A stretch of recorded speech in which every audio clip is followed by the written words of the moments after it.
You know me, Pac-12 Pate. I got to give some love to my brothers and sisters on the West Coast. I want to talk about some top games out there this year. There is this, it's like a love square. It's not even a love triangle. It's like a love square featuring USC and Oregon and Washington and Utah. And I've got to tell you something that I told you about the Big 12 last year. I know it's popular if you live in Des Moines or you live in Valdosta. It's popular right now to say it's the Big 10 and the SEC and everyone else. No one else measures up. Look, you may be right about that. Can we please just stop to acknowledge there is good football? There's entertaining football being played elsewhere, and not every game has to have a college football playoff sticker on it to be entertaining. There is a sizable portion of this audience that still believes that, right? Okay. Now what if I told you even the college football playoff casuals out there could need to watch the Pac-12 this year? What kind of prediction is that? I don't know. That's what God made August for. But in the meantime, I am telling you, they got some good quarterbacks out there. Check out how many teams out there have a preseason win total of 8 or higher. There's like a glob of them, ton of them. It's not like the SEC East where you got 2, and then there's this drop off, and then go a little bit further down, a little bit further down. Oh, there's the rest of you. That's not the Pac-12. So I was looking at the schedule. You're going to have to wait a few weeks. And they got some good out-of-conference games in the meantime. But once you get in conference play in the Pac-12, there's going to be a stretch where every week it's must-see out there. If you're a real college football fan, let me take you to Week 7. And I'm going to go in chronological order here for just a second. Week 7, Oregon at Washington. Last year, Washington comes back on Oregon. They win 37-34. That's the game where Bo Nix got banged up. So hopefully we cross our fingers for quarterback help this year. Bo Nix is back. Michael Penix is back. Both of those guys are studs out there. Both of those guys could put up like All-American type numbers any given week. Maybe both in the same week. But as much shine as those quarterbacks are going to get in that game, you got a good defense that's already arrived at Washington. You got a defense at Oregon I expect to be a whole heck of a lot better this year. So I think there's going to be a very popular sentiment that the over in that game is the right bet. Let's pump those brakes just a touch. The next week, told you it's going to be happening every week. The very next week, Week 8, Utah is at USC. That's a rematch of the Pac-12 championship game.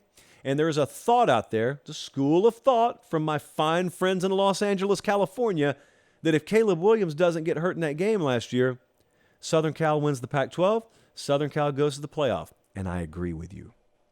But he did get hurt, and you didn't go to the playoff because that's how football works. And Utah beat you again to win the Pac-12, second consecutive year. So we get that game in the regular season in Week 8 this year. Utah, offensively, I think they're 5th in the country in returning production. Defensively, they're 45th. So a lot of those offensive pieces, including Jesse's doppelganger, Cam Rising at quarterback, he's there. He is, he's kind of turning in a little bit to West Coast Sean Clifford. I don't know exactly how long he's been there, but that doesn't matter. It matters how long it feels like you've been there. And Cam Rising, I think, was bald when he got there, and he's got hair. He's got like Crystal Gale hair going on now. So it's all the way halfway down to his lower back. Beautiful, but it's long, immunity. And so you've got that one. That's a great Pac-12 championship game rematch. Then the next week, I told you, throw these 4 teams in a hopper and just spin it. The next week, we got Oregon at Utah. So Utah goes to Southern Cal. Then they come home and play Oregon. These two didn't play last year. And it's a shame, but we do get it this year. Oregon is plus 325 to win the conference. Utah's plus 500 to win the conference. So these are 2 of the favorites to win the Pac-12. Really good test of physicality here. So Utah physically is one of the big tests for Southern Cal. Then they'll come home, and these teams will each be a test for each other in that department. Then, that's Week 9, the very next week. I'm really looking forward to this one. Washington is at USC. The Utah game, 2 weeks prior, will have given us a really good glimpse into how this year's USC team handles a certain level of physicality. And the reason that's important is because 2 weeks later, this week here, Washington will bring that same level, if not that level and then some, defensively, into the Coliseum. You get Michael Penix on the same field as Caleb Williams. Caleb Williams is going to be the top player taken in the NFL draft next April. Michael Penix is going to be one that has an opportunity to rapidly rise up those draft boards. This is the kind of game, just because of how high profile it will be, that will matter a whole lot. They didn't play last year either. Washington and Southern Cal didn't play last year either. So we were robbed of several of these games, and we'll get them all this year. And then the week after that, bang, bang, bang, bang, USC at Oregon. Southern Cal's had a little run here, haven't they? Plus 180 makes USC the favorite to win the Pac-12. Plus 325 makes Oregon the second favorite to win the Pac-12. So you got the top two odds teams here. They wait till week 11, but they play in Autzen Stadium. To this point, USC will have gone to Notre Dame. That will have been their toughest road test. They will have not faced anything like they will in Autzen Stadium. Folks in Eugene are already talking about this game. That place will be insane. And I don't know what our tour is going to be called this year, but I will have failed mightily if we don't end up at Oregon for USC at Oregon. I mean, we should be out on the West Coast a few times this year, but yes, this should absolutely be one of them. Now, keep in mind, as I talk to you about all these games, forget about divisions. Divisions don't matter anymore. They're taking the top two teams out there. So at any given point, even if it's two teams that you previously know as being from the South or two from the North, we could have a rematch in the Pac-12 championship game. Oh, by the way, the week after that, that's when we get UCLA at USC. I think Dante Moore is going to be starting a quarterback for them, if not eventually, or if not immediately, then eventually. And so USC, yeah, they're at the forefront of the conversation, and you got Oregon and Washington and Utah. UCLA's preseason win total is 8.5. So they're up there too. And then the week after that, to cap it all, we get Oregon State at Oregon.